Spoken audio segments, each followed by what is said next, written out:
In life, there's a harsh truth that many of us resist. Sometimes the smartest thing you can do is wait. It's not glamorous, it's not exciting, and it can feel like failure. But in reality, mastering the art of waiting, of biding your time until the right moment, can be the key to turning a hopeless situation into an opportunity for victory. This philosophy, deeply rooted in Japanese history, is called Makunoichi, which literally means waiting for the curtain to rise. It's not just a strategy, it's a mindset. Makunoichi teaches us that life is cyclical. Fortune is like a wheel, it turns, it rises, it falls. The key is to endure when things are at their worst and not act recklessly out of fear or impatience. Instead, you hold steady and trust that the wheel will turn again.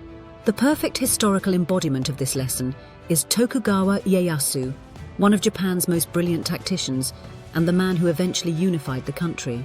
Ieyasu didn't win by rushing into battles or grabbing power whenever he had the chance.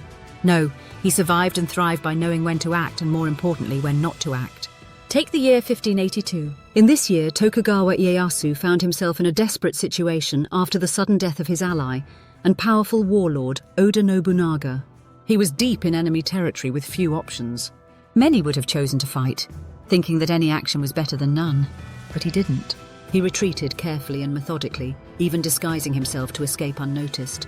He waited for the storm to pass and lived to fight another day, literally. Years later, during the build-up to the Battle of Sekigahara in 1600, Ieyasu again appeared cautious, negotiating and maneuvering without rushing into open conflict.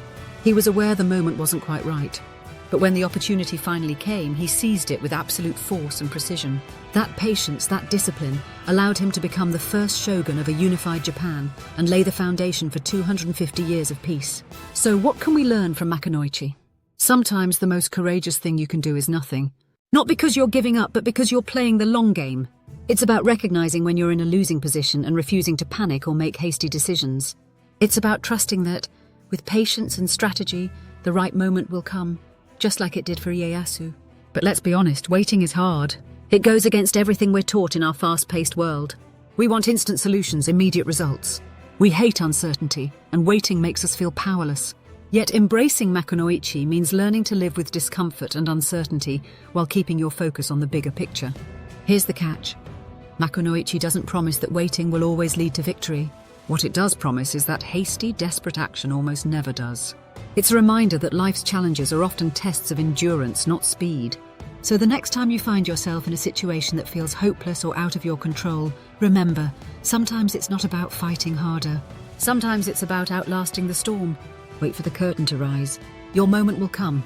If you embrace that lesson, you may not only survive life's most difficult challenges, you just might emerge stronger than ever, ready for your next chapter.